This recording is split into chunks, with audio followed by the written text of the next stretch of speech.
Esta mañana continuamos nuestro estudio en el libro de Hechos y continuamos en lo que dejamos la semana pasada al mirar la historia de la primera misión que fue a través del mar. Esta historia la encontramos en Hechos 13 con respecto a una iglesia de Antioquía en el cual el Espíritu Santo los dirigió a mandar a Bernabé y a Saulo, dos pastores de su iglesia, hacia dos de los 5 de sus pastores a una misión. Y como lo descubrimos la semana pasada, la presencia y la actividad del Espíritu Santo era evidente con respecto al trabajo de esta iglesia y el trabajo de misioneros. Nosotros vemos esto porque en el versículo 2 nos dice que el Espíritu Santo llamó a Bernabé y a Saulo a ser misioneros. El versículo 4 nos dice que el Espíritu Santo los mandó a Bernabé y a Saulo como misioneros. Y en el versículo 9 nos dice que el Espíritu Santo les dio el poder a Pablo para pelear por las almas de los hombres. Y basado en esto, como Lucas repite intencionalmente cómo el Espíritu Santo estaba influenciando el trabajo de esta iglesia, nos damos cuenta de que debe de haber una razón por la cual el Espíritu Santo escogió esta iglesia en particular para empezar el trabajo de misioneros al otro lado del mar. Y ahí hay una razón, y realmente hay bastantes razones por lo que esto tiene sentido y por lo que esta iglesia inicia la era de misioneros que van a otras regiones. Aunque había muchas iglesias en otras iglesias que existían en Israel en ese tiempo, usted ve, la iglesia de Antioquía tenía ciertas características, ciertos rasgos que la hacían una iglesia que estaba muy enfocada en misiones, y la usaron como un instrumento muy poderoso en las manos del Espíritu Santo para ir al mundo y evangelizar a la gente.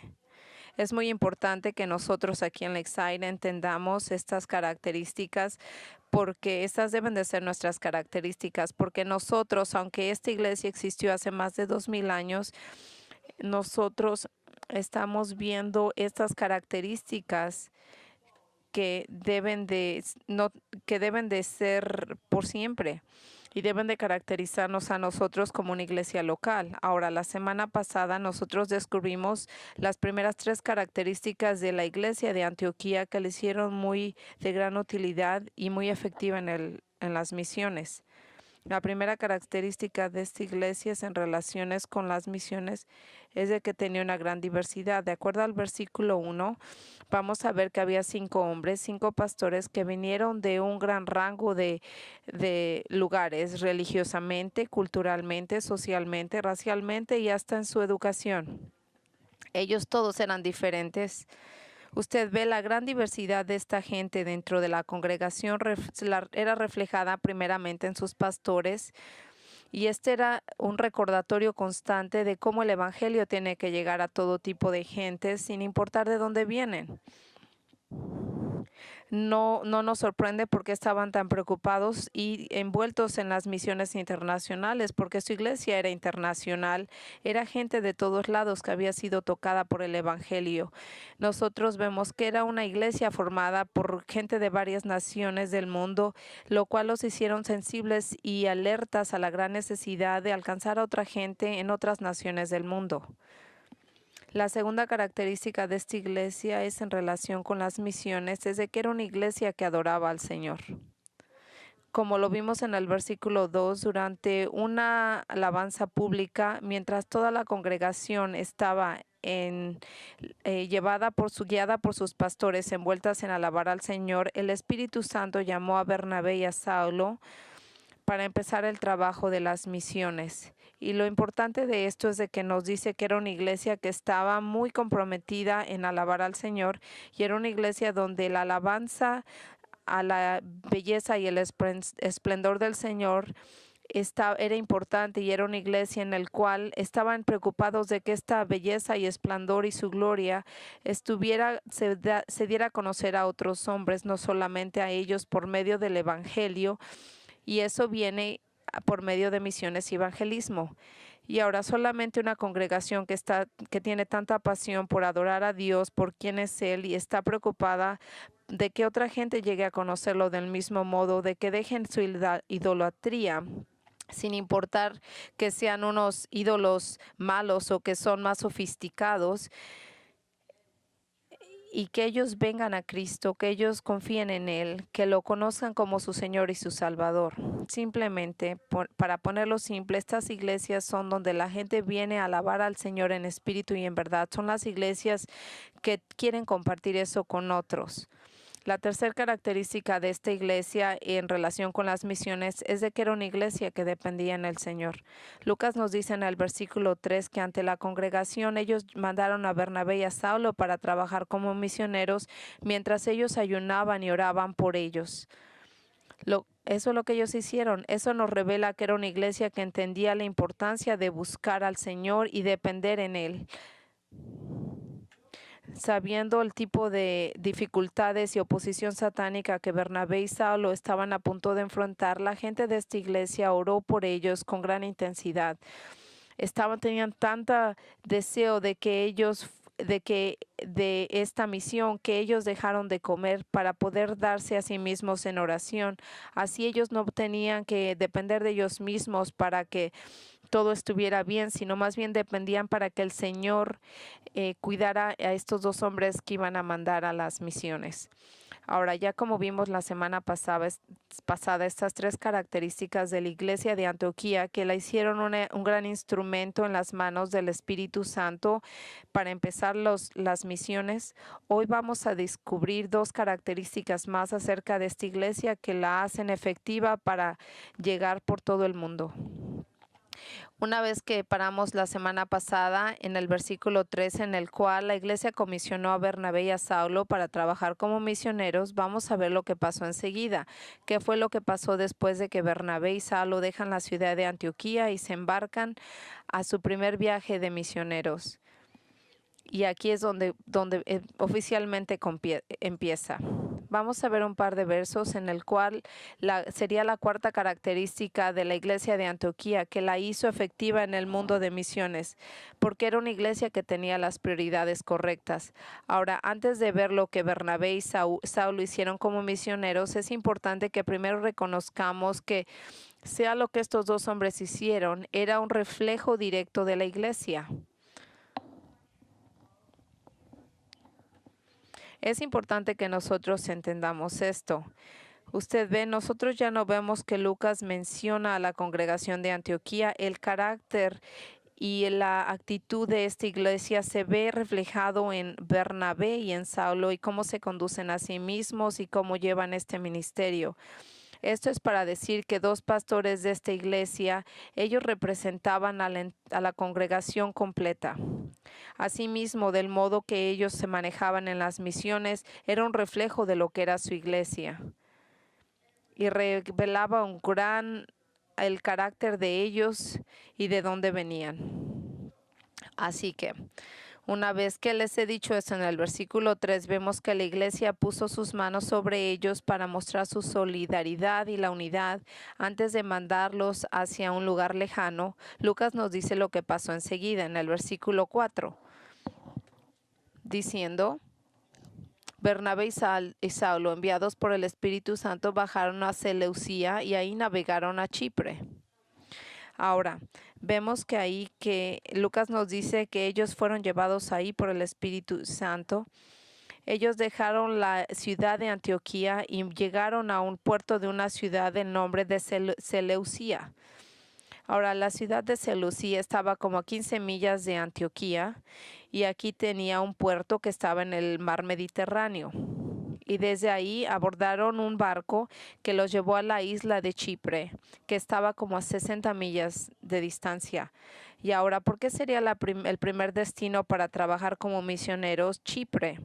Lucas no nos dice por qué, pero lo que posiblemente podemos creer de esto es el hecho de que Bernabé era de Chipre y por lo cual estaba familiarizado con el lugar, con la cultura, con la gente, con las ciudades de los alrededores, lo cual era un lugar natural para que él empezara a hacer su trabajo como misionero. Y Lucas continúa diciéndonos que en Chipre ellos llegaron y lo que hicieron una vez que llegaron ahí, lo vemos en el versículo 5. Al llegar a Salamina, predicaron la palabra de Dios a las sinagogas de los judíos y tenían también a Juan como un ayudante. Al llegar al punto más lejano al este de Chipre, llegaron a un puerto con el nombre de Salamis. Si usted tiene mapas en la parte de atrás de su Biblia, usted puede ver cómo llegaron ellos a la parte más lejana del este de Chipre, a un puerto que se llama Salamis. Lucas nos dice que ahí Bernabé y Saulo inmediatamente fueron a varias sinagogas judías en esa ciudad donde proclamaron la palabra de Dios, y para asistirlos en su trabajo de misioneros ellos tenían a Juan, quien es comúnmente conocido como Marcos, como su ayudante.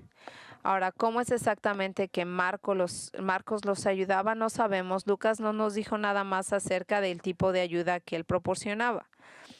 Ahora, puede ser que su ayuda pudo haber sido espiritual, que les daba instrucciones a esos que tenían preguntas acerca del evangelio, o los ayudaba a seguir creciendo a la gente que se acababa de convertir en su fe. O posiblemente era una ayuda más física, tal como comprar comida y cosas que necesitaban, así como limpiar, cocinar y apoyar a los misioneros. Posiblemente podemos creer que Marcos ayudaba a ellos con cualquier cosa que fuera necesaria, ya sea espiritual o física. Él solamente estaba ahí para ayudar en lo que fuera necesario. Ahora, lo que posiblemente no sabemos, porque no nos dicen, es que nosotros sabemos exactamente lo que a Bernabé y Saulo estaban haciendo al abrir su función como misioneros. Nos dice que ellos empezaron a proclamar el evangelio a la gente judía de cada ciudad. Y ahora, esto no es simplemente una sinagoga a la que ellos fueron, porque si usted ve en el versículo 4, usted se va a dar cuenta cómo Lucas usa la palabra en plural, las sinagogas de los judíos. Lo que quiere decir que había muchas sinagogas en esa ciudad, y Bernabé y Saulo viajaban de una sinagoga a sinagoga proclamando la palabra del Señor a la gente judía y acerca de Jesús siendo el Mesías. En adición, la palabra, el verbo en griego proclamar, indica que ellos se quedaron por un tiempo en esa ciudad, haciendo el trabajo de declarar la palabra del Señor. No sabemos cuánto tiempo, pero ellos se quedaron ahí, proclamándole a los judíos. La pregunta que estamos viendo aquí es, ¿por qué Bernabé y Saulo primeramente iban a las sinagogas judías a proclamar a Cristo? Que no se acordaban de que el evangelio se había abierto recientemente también para los gentiles, para que ellos oyeran el evangelio. ¿No se habían dado cuenta de que el Señor había abierto esas puertas? Claro que sí, estaban ellos al tanto de eso. Y es por lo que es muy importante que ellos empiecen a reconocer que primero tenían que ir a la gente judía para hablarles de Cristo, pero ¿por qué harían ellos esto?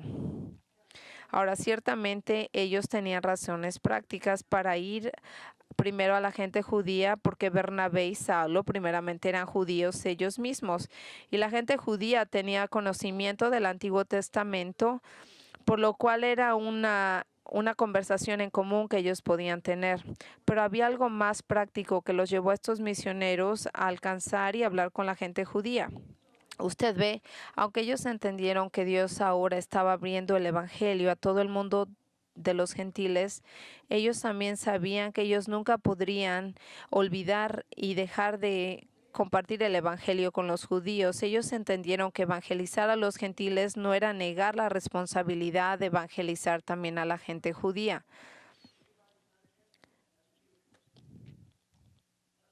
Ahora, este asunto de evangelismo intencional a los judíos se hizo aparente cuando nosotros continuamos leyendo acerca de las misiones de Pablo en el libro de Hechos. Vamos a ver que cada vez que él entraba a alguna ciudad, él practicaba lo mismo. Él iba primero a las sinagogas y proclamaba el evangelio a la gente judía de esa ciudad. Y este era el modelo que Pablo estaba siguiendo. Incluso él menciona las bases bíblicas para hacer esto en Romanos 1 al 16, en el cual dijo, porque no me avergüenzo del Evangelio, pues es el poder de Dios para la salvación de todo el que cree, el judío primeramente y también el griego. Históricamente el Evangelio primero llegó a la gente judía y después a los gentiles, y Pablo seguía el mismo modelo en su mismo trabajo como ministerio, en su mismo ministerio. Ahora, yo no puedo creer que Pablo estaba estableciendo una regla inflexible para todos los misioneros a seguir, que antes de que pudieran hablar con un gentil acerca de Cristo en la ciudad, tenían que primeramente hablar con la gente judía. Posiblemente él estaba estableciendo eso como un ejemplo personal. Lo que yo sí quiero decirle, que lo que Pablo estaba estableciendo era un principio en el que aún mismo mucha gente y la mayoría de la gente gentil puede estar receptiva al evangelio más que la gente judía. Nosotros nunca debemos de dejar o olvidar darle nuestro testimonio a la gente judía y hablarles acerca de su Mesías, aunque ellos se opongan. Usted ve incluso cuando Pablo empieza a enfrentar esta violenta oposición de la gente judía con respecto a Cristo, él aún así lo hizo su costumbre el venir y decirle a ellos acerca del Señor. Y lo que yo le digo a usted es de que usted reconozca que usted tiene una obligación bíblica de traer el evangelio tanto a la gente judía sin importar que ellos se opongan. Usted ve a lo contrario lo que mucha gente gentil cristiana cree. La mayoría de la gente judía que no conoce a Jesús de las Escrituras y no que ellos conocen el mensaje del Evangelio, no es como si ellos hubieran oído el plan de salvación y lo han rechazado. Lo que pasa es de que ellos nunca han escuchado el mensaje del Evangelio. Ellos nunca, nadie se los ha presentado a Jesús del Nuevo Testamento, y muchos gentiles de nuestra cultura sí lo han conocido. Por favor, asegúrese de que cuando usted habla de las misiones, usted entiende que tenemos que incluir a la gente judía, tanto a los hijos de Abraham como a la gente gentil. Y así es donde vemos que Bernabé y Saulo empiezan su trabajo, con el evangelizando a la gente judía en Chipre. Y lo que es más importante acerca de esto es que dentro de ese ministerio a la gente judía, ellos entendían que su propósito final en las misiones era proclamar la palabra de Dios acerca de Jesucristo. Eso era lo más importante de esta misión. Si usted ve en el versículo 5, usted va a ver que aquí nos dice Lucas cómo fue que estos misioneros lo hicieron. Ellos empezaron proclamando la palabra de Dios. Sin duda alguna, en el Antiguo Testamento vemos que Jesús era el Mesías prometido. Él llenó esas profecías. Y lo que revela acerca de Bernabé y Saulo como misioneros y la iglesia que ellos representaban es de que ellos tenían sus prioridades en orden correcto, en el sentido de que ellos entendían de que era muy importante como misioneros el proclamar la verdad acerca de Cristo con un objetivo de hacer y crear nuevos discípulos para Él. Y este es el corazón de nuestro Señor, de la comisión que dijo Dios a los apóstoles en Mateo 28, 19 a 20. Y hay algunas variaciones de esto, pero todo es lo mismo. Todos nos dicen lo mismo acerca del Evangelio. En Mateo 28, 19 a 20 dijo, id pues y haced discípulos de todas las naciones, bautizándolos en el nombre del Padre, del Hijo y del Espíritu Santo, enseñándoles a guardar todo lo que he comandado. He aquí, no estoy con vosotros todos los días hasta el fin del mundo. Usted ve, hay muchos ministerios legítimos que pueden tomar esta meta, pero la meta principal de todos estos ministerios siempre tiene que ser el contribuir de un modo a otro, directamente o indirectamente, a crear más discípulos. Y si ellos no hacen eso, entonces esa no es una misión. Las misiones son proclamar la verdad acerca de Cristo para crear nuevos discípulos de Él y De este modo viene, y esto viene por la proclamación de la palabra del Dios, primero con el mensaje de salvación a los no creyentes, y cuando ellos entiendan y vengan a fe y enseñarle a los nuevos creyentes acerca de las verdades de la Biblia. Usted ve, si usted entiende qué tan perdidos son los hombres y las mujeres sin Cristo y la idea de que ellos acaben en el infierno por eternidad, eso es lo que debe de llevar a un misionero a proclamar el Evangelio. Esto es lo que nos hace que proclamemos el Evangelio, porque nosotros sabemos que solamente el Evangelio y su mensaje puede librar a un alma de la perdición eterna. Escucha lo que dijo Pablo acerca de las almas y la confianza que él tenía que Dios y en su palabra para salvar a un hombre de sus pecados. En Romanos 1 del 14 al 16 dijo: tengo obligación tanto con los griegos como los bárbaros para con los sabios como para los ignorantes. Así que por mi parte, ansioso estoy de anunciar el Evangelio también a vosotros que estáis en Roma, porque yo no estoy avergonzado del Evangelio, que es el poder del Señor, tanto para el judío como para el griego. Él dice: yo estoy aquí, tengo la ansiedad de compartir el Evangelio contigo, porque este es el poder del Señor para salvación, y no hay salvación aparte de Él. Una vez más, en el Romanos 9 del 1 al 3, vemos como él dice aquí comparte su corazón, diciéndole a la gente que negaba el Evangelio, diciendo: yo te estoy diciendo la verdad en Cristo, yo no estoy mintiendo, mi conciencia testifica conmigo del Espíritu Santo que tengo un gran dolor y una gran dolor en mi corazón, porque yo deseo yo mismo estar contigo. Yo no estoy mintiéndote acerca de Cristo, y por lo mismo, hermanos, esta es la verdad. Porque yo tengo un gran dolor en mi corazón, porque yo solo quisiera desear que mi corazón fuera, que yo mismo estuviera en el infierno, separado de Cristo por la salvación de la gente que lo necesita. Y ahora usted ve, Pablo entendió más que nosotros que su propia muerte no podría salvarlo a nadie, que la misma muerte de Pablo no salvaría a nadie del infierno, pero si eso salvara a alguien, él estaba dispuesto a hacerlos. Y así vemos en el siguiente capítulo de Romanos cómo él dice que mucha gente puede ser liberada en 10:13, y cualquiera que llame en el nombre del Señor será salvo. Y entonces, ¿cómo ellos le pueden llamar a los que no creen? ¿Cómo ellos pueden creer en Él si no han oído de Él? ¿Y cómo pueden oír de Él si nadie les ha predicado? ¿Y cómo predicar si no los han enviado? ¿Y cómo ha estado escrito? Qué hermosas son los pies de aquellos que traen las buenas nuevas. Y aún así, ellos no todos trajeron las buenas nuevas, como dicen, porque Isaías dijo: Señor, yo he creído en tu reporte. Así la fe viene a mí, oyéndola, y oyéndola viene por medio de la palabra de Cristo. Es solamente el Evangelio y el mensaje del Señor que nos dice que solamente puede ser uno salvo por medio de la salvación. Y en el 1 de Corintios 2 del 1 al 5, esto me encanta, porque vea lo que dice Pablo acerca de los filósofos de Corintios, que les dice que ellos van a querer van a tratar de presentarse muy intelectuales, pero son unos escolares brillantes. Pero les dijo esto a ellos: cuando fui a vosotros, hermanos, proclamándoos el testimonio de Dios, no fui con superioridad de palabra o de sabiduría.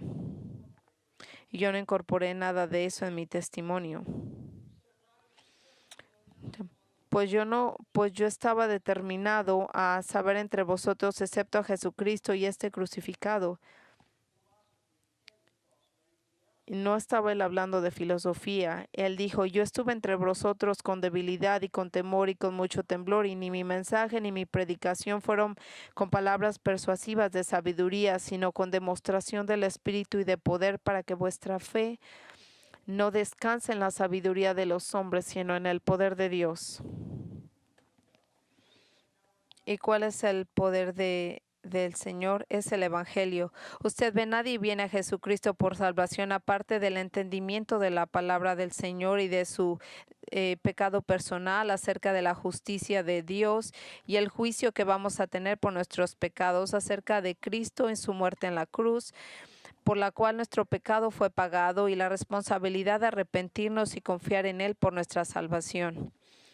Nadie va a venir a la fe a menos de entender esto, y eso es lo que hacen los misioneros.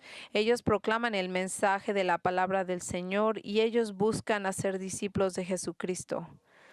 Y esto siempre tiene que ser su prioridad, incluso cuando se encuentran ellos mismos en la necesidad de estar involucrados en otras actividades. Su prioridad siempre tiene que ser esto, el ejemplo que para cualquier misionero que les puso Bernabé y Saulo, que no importa dónde lleguen, desde que llegaron a la iglesia de Chipre, ellos inmediatamente fueron a la sinagoga y empezaron a proclamar la palabra de Dios.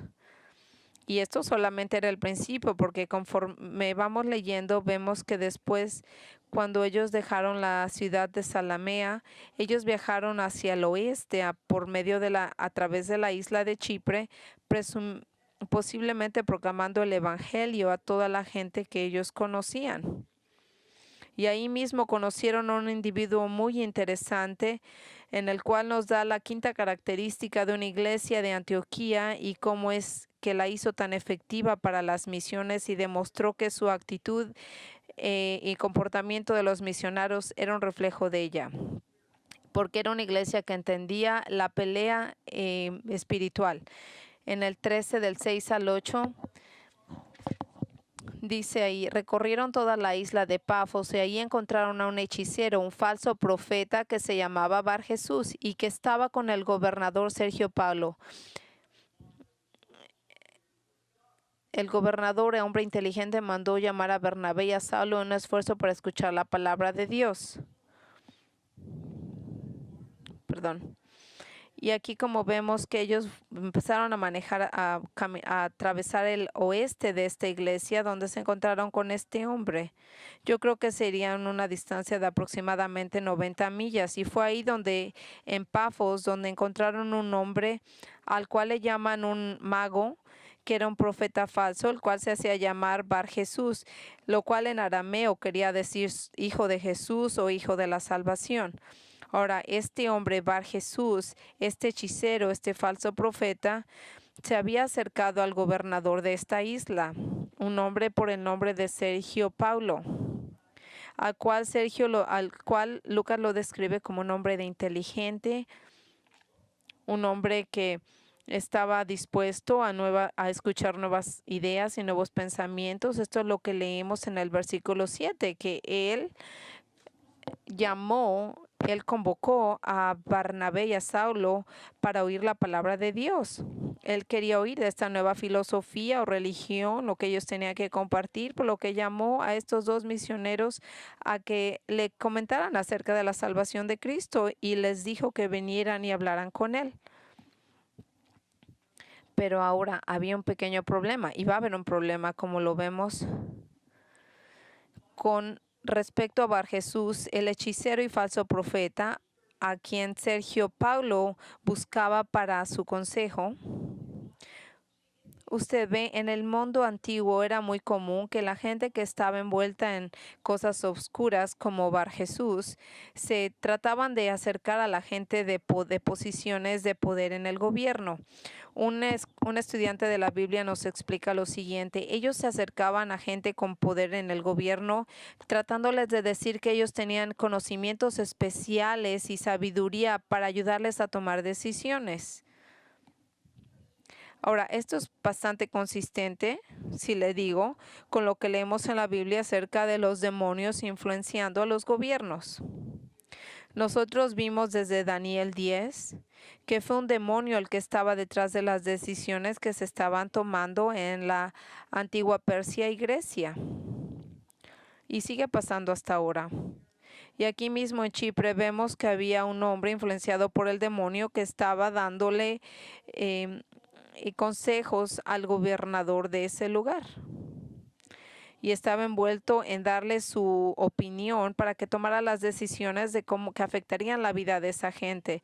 Y por esa posición de influencia que tenía con Sergio Paulo, él fuertemente se oponía a Bernabé y a Saulo y lo que tenía que decirle al gobernador. Porque si el gobernador escuchaba a estos misioneros y llegaba a conocer la verdad, entonces los días de su influencia satánica de este hombre y de el dinero que ganaba haciendo esto se hubieran acabado. Era como él vivía, se acabarían. Él hubiera quedado sin empleo. Por eso vemos en el versículo 8. Pero Elimas, el hechicero, que es lo que significa su nombre, se le oponía y procuraba apartar de la fe al gobernador.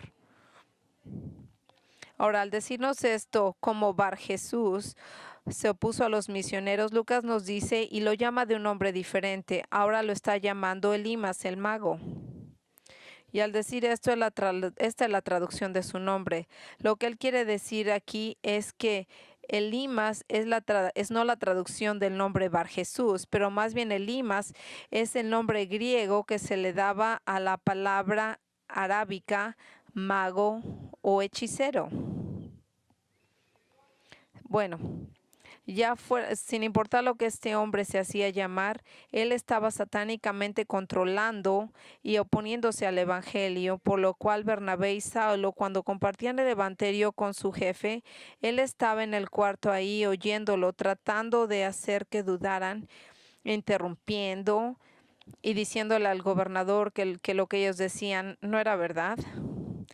Y lo que vemos aquí no nos debe de sorprender, porque el trabajo de las misiones siempre tiene la oposición de Satanás. Él va a poner a sus siervos en lugares estratégicos para que ataquen a los misioneros y no puedan avanzar en ganar el evangelio por otra gente. Mire cómo Jesús describió este momento en Juan 8:44. Sois de vuestro padre el diablo, queréis hacer los deseos de vuestro padre. Esto es lo que le está hablando a los que no creen. Él fue un homicida desde el principio. Cuando dice él, se habla del el enemigo. Él fue un homicida desde el principio, no se ha mantenido en la verdad porque no hay verdad en él. Cuando habla de mentira, habla de su propia naturaleza porque es mentiroso y él es el padre de la mentira. Jesús dijo, Satanás es mentiroso por naturaleza, es un asesino desde el principio. Le estoy hablando que está hablando desde el principio de que Satanás fue usado y fue el que causó que los hombres cayeran en el jardín de Edén. Y aquí vemos que su propósito principal es siempre apartar a los hombres de la fe en Cristo.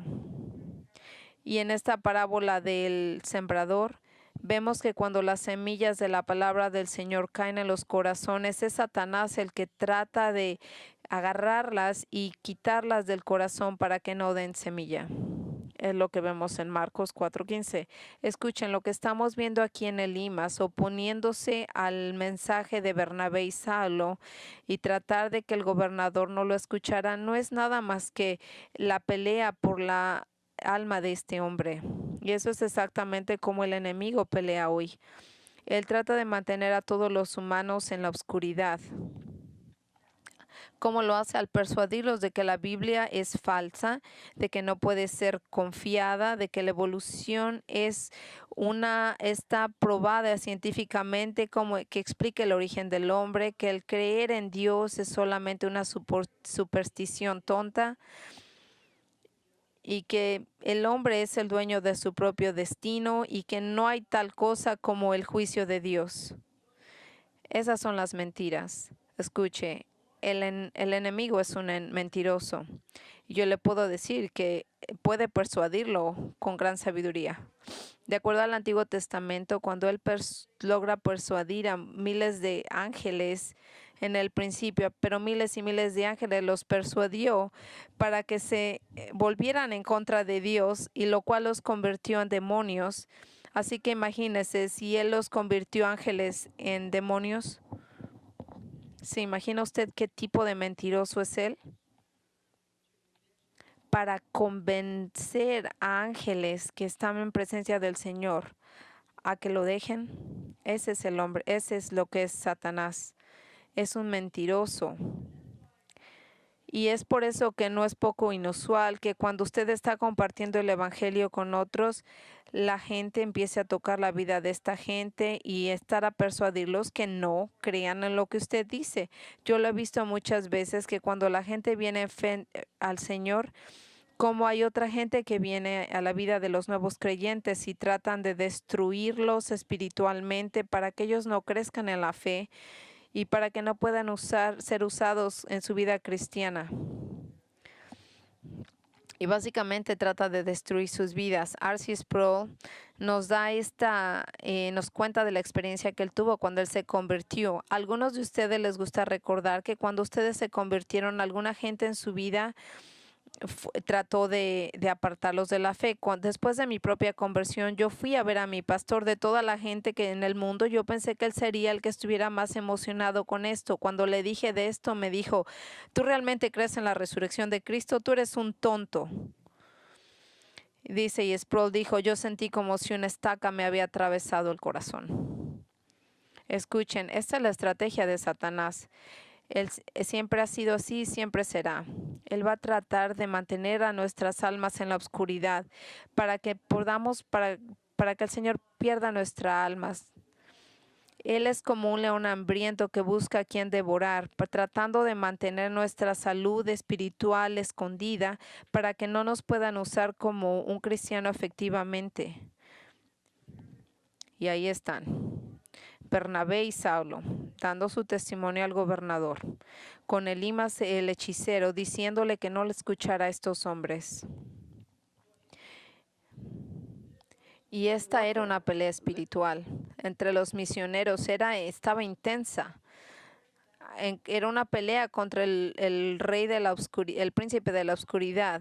Y finalmente, aquí viene Saulo y no lo puede soportar más. Y con el Espíritu Santo dentro de él, dándole poder, él voltea a ver a Elimas y lo mira y lo regaña del siguiente modo, diciéndole a él la verdad de sí mismo, pronunciando un juicio en contra de él.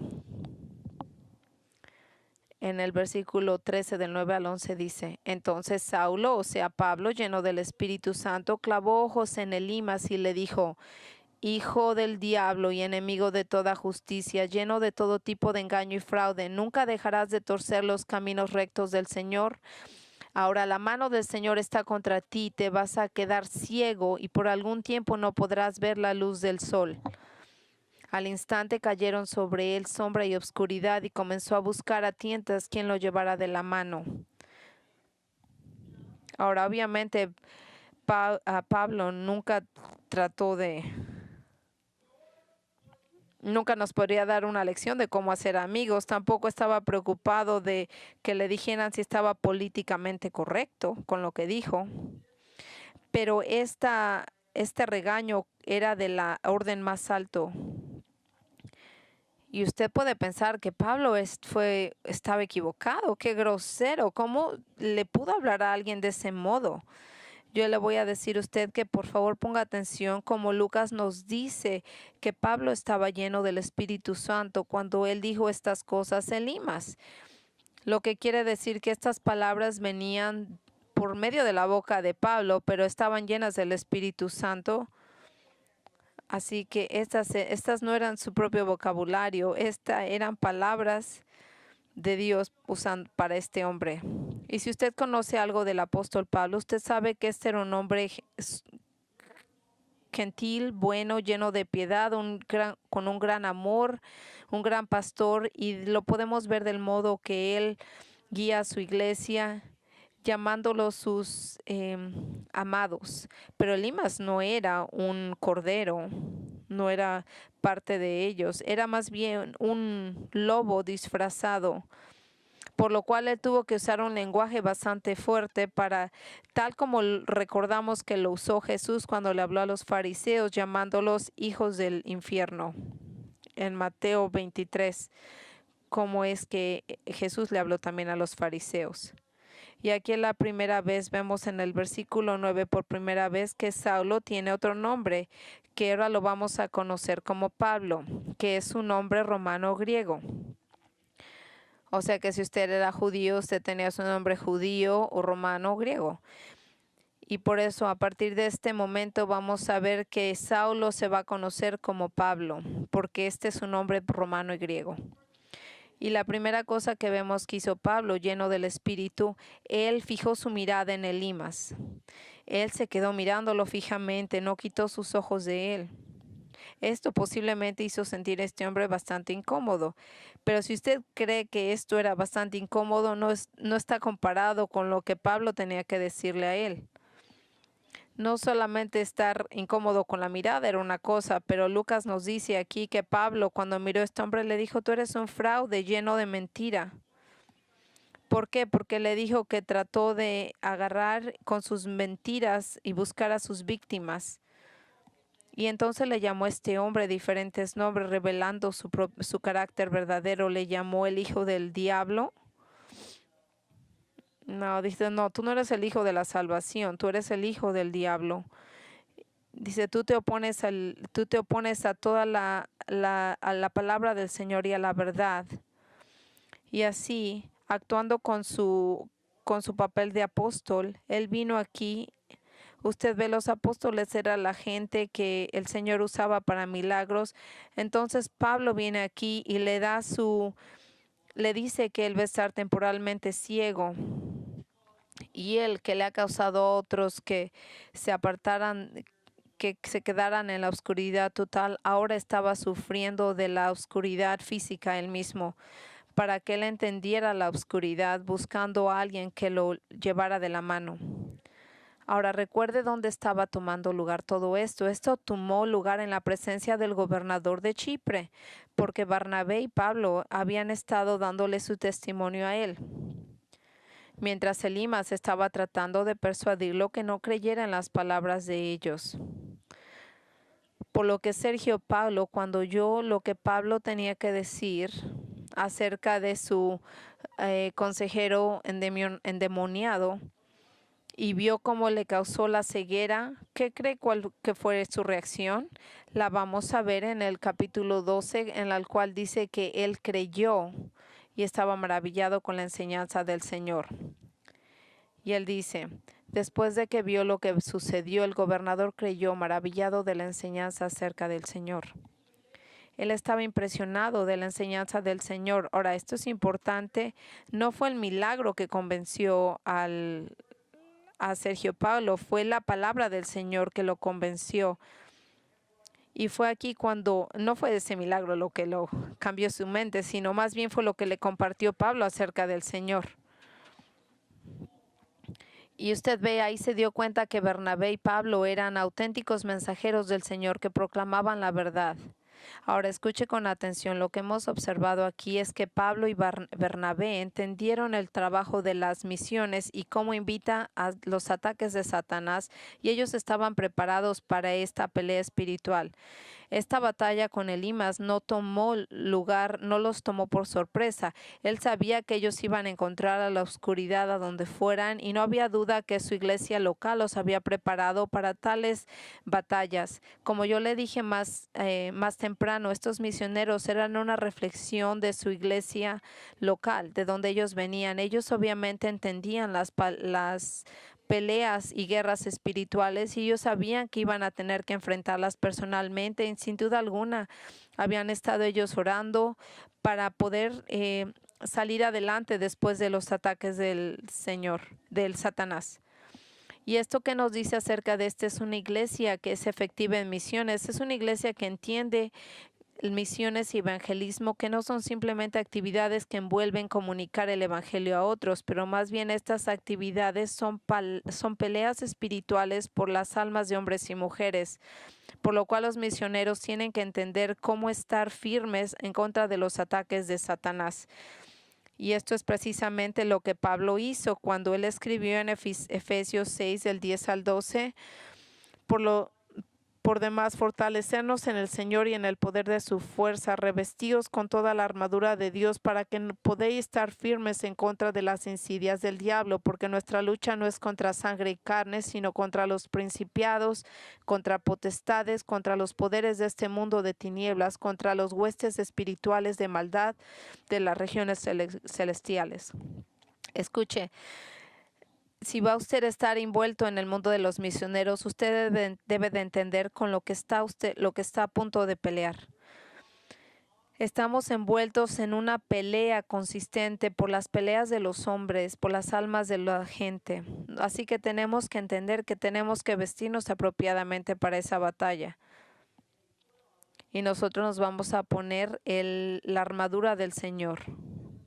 Y cuando la pelea viene, ese día en el que la tenemos que enfrentar, no sabemos qué día. Nosotros no vamos a retroceder, vamos a mantenernos firmes bajo el ataque y vamos a usar todos los recursos que el Señor nos ha dado, especialmente la espada del Espíritu, que es la palabra del Señor, para invadir y ganarle a esa oscuridad.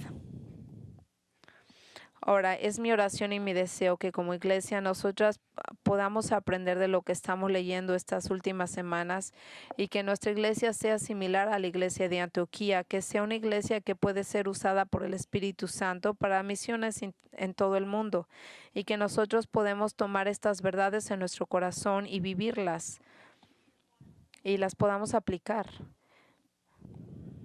Que nuestra diversidad sea constantemente un recordatorio de que otra gente necesita el Evangelio, de que el mundo necesita el Evangelio, de que nuestra alabanza al Señor nos dé la fuerza y el deseo de compartir su belleza y con otros, de que nosotros seamos una iglesia que depende en el Señor, orándole a Él y buscando su guía.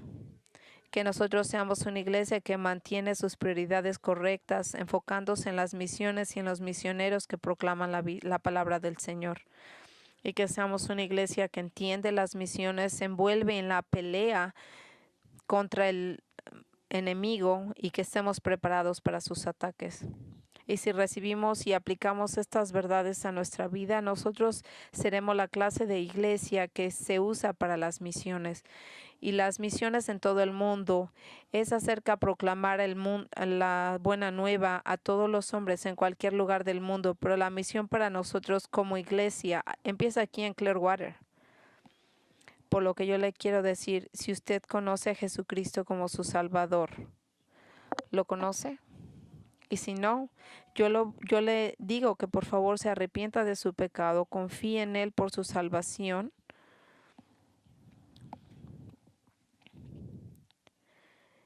Y así sí cerramos. Si usted quiere hablar con alguien, alguno de nuestros pastores, de nuestros elders, usted puede venir aquí y ellos pueden hablar con ustedes. Si tienen alguna pregunta, vamos a cerrar. Y después vamos de fiesta arriba a la iglesia. Padre, te agradecemos por lo que aprendimos hoy, por lo que hablamos hoy, por tu iglesia, por ser una iglesia. Queremos ser una iglesia que tenga estas cualidades, una iglesia que le importan las misiones, que las apoyan, que en cualquier sentido estamos con ellos. Y Padre, y si hay alguien aquí en este momento que no te conoce, que este sea nuestro campo de misiones en el cual podemos ayudarles a ellos a aplicar estas verdades en su vida. Que esta no tiene que ver con un edificio, pero es con una congregación. Ayúdanos a pensar de este modo, a creer de este modo, para ser como ellos, Padre. Y todo esto te lo pedimos en nombre de Jesucristo.